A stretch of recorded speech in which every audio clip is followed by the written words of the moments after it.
Hello, my name is Kira Valdat Martinez, and this is part 2 of my final project for American History 132, and I will be starting my reflective presentation of the effects of war by discussing the topics that I had to research in order to better understand the interview that I had with my grandmother.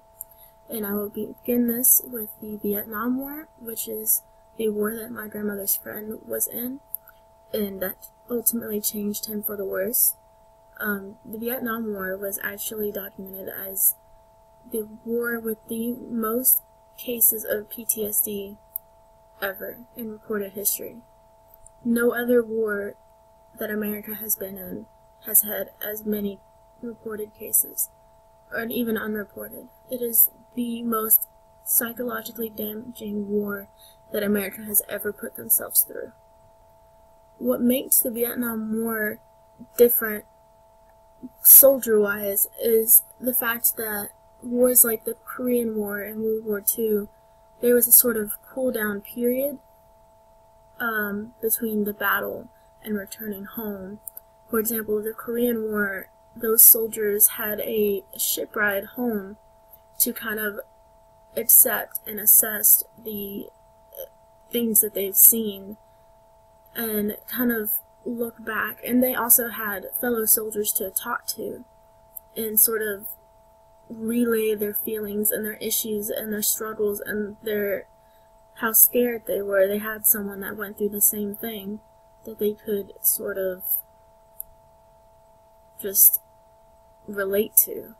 And talking out your feelings, and especially through an event such as war, can decrease the chances of developing any sort of neurological disorder like this tremendously. And I feel like that is a major issue that the returning soldiers from Vietnam had, was because they did not have this cool down period. They went straight from the battlefield into a plane, short ride back to the US, and then they just went back to their friends and family. They didn't have that sort of communication period that the other soldiers got to experience. Therefore, that they kind of just internalized those feelings and those thoughts and those terrors that they've been through because they didn't have anyone to talk to. And at the time, there wasn't any sort of neurological help out there for them either, so there's really nothing that they could do to kind of ease what they've been through. And having that sort of internalized horror that's gonna just completely destroy you from the inside out. And I'm sure that's exactly what my Nana's friend went through when she described the complete change of character. And he had a severe case of PTSD that went untreated for a very, very long time. The other thing that was mentioned in our interview was the Cuban Missile Crisis. My Nana was about my age, I suppose, when this was going on, and she didn't really understand what exactly was going on between the nations, but it was basically a bunch of empty threats between the Soviet Union and the US, like who's gonna bomb who. And if the Soviet Union had in fact bombed the US, it would have caused a full retaliation and probably another war, and no good would have come from that. And the fact that so many people were so scared was because the government kind of made sure that they didn't let anything slip. They kept it all kind of high profile. They kept it all to themselves. And I'm sure it was for the safety of the people, but by keeping all that information to themselves, it raised the terror level tremendously. And that's shown in the interview with my Nana repetitively telling me just how terrified her and her friends were each and every day. She mentioned the not being free just because they had that dark cloud hanging over them all the time and not knowing what's going to happen or if they're going to be okay, if they're going to make it through today. And just having that linger over you, it's psychologically just, it's damaging, and I'm sure that she still has some long-term effects from like going through this, and I just can't imagine it. Going into this interview, I didn't really have any expectations. I didn't know much about my Nana's past. I've talked to her plenty of times, but this project actually shed some light on what exactly my Nana has been through. My experience interviewing her was actually a lot more emotional than I had expected, and I think that she expected as well.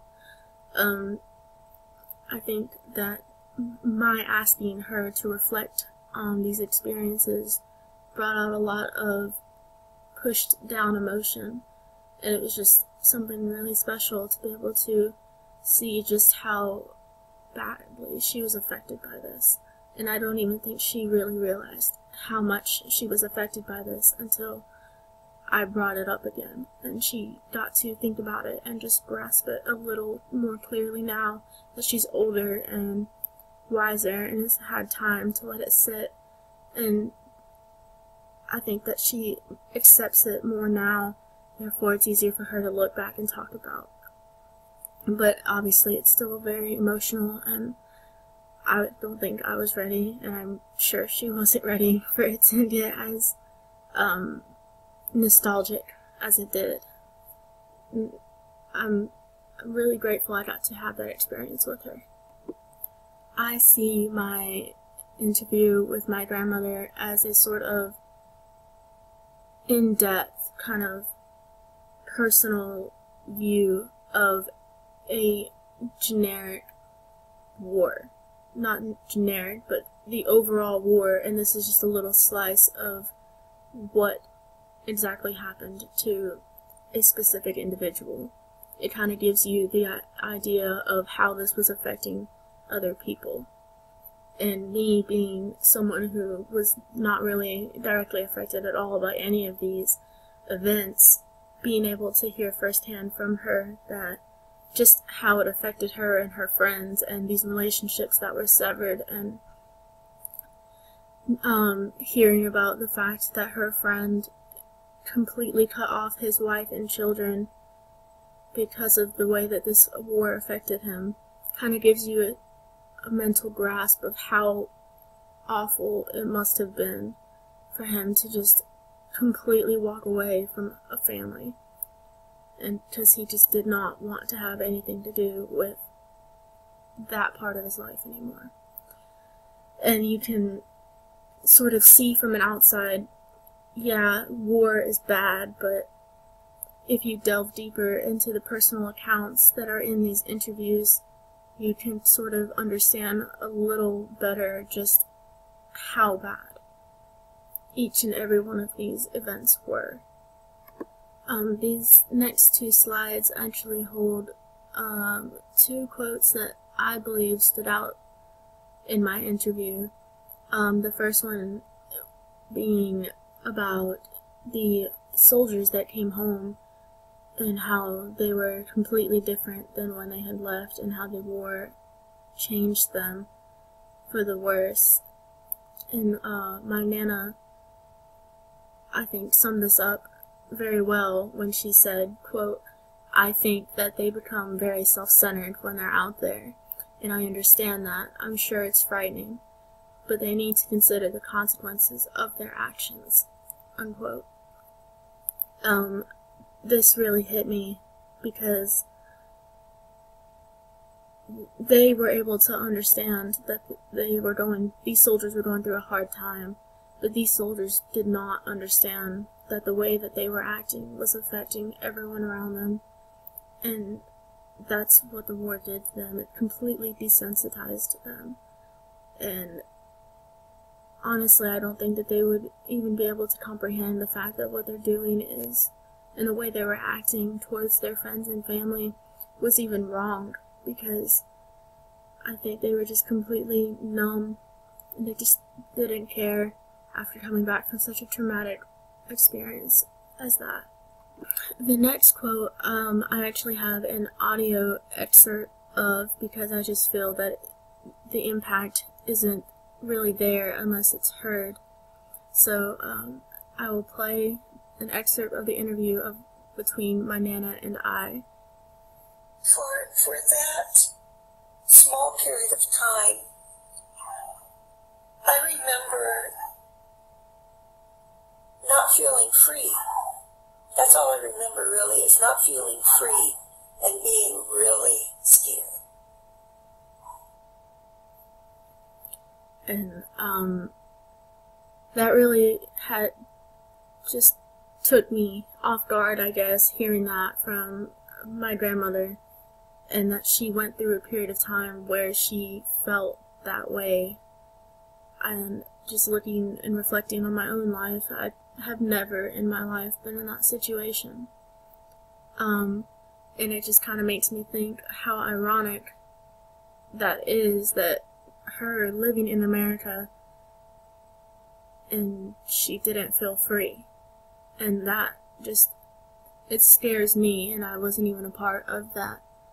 And it just kind of goes to show that not only my Nana, but others as well, these are real life examples of just how ironic it is that America is supposed to be an example of a free nation, a nation that isn't subject to war and just death, and it isn't subject to a lack of freedom. And yet there were people living every day not knowing what was going to happen and not feeling like they were living in the America that they thought they were living in.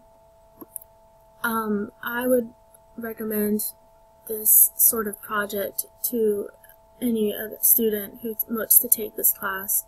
Not even as a project, I'd recommend it to anyone, to talk to their elders, to talk to people who have been through events like that, because it's beautiful to sit and listen to what these people have been through, and for them to be able to sit and tell you about it is just, it's even more astounding, because these events, I mean, I don't think in this day and age we would be able to, just to go through it at all. I don't think we could handle it. So, to be able to sit down and appreciate these experiences, to try and understand just what they went through and what they felt, I think that it's something that anyone should do, and should do it now before they lose that chance.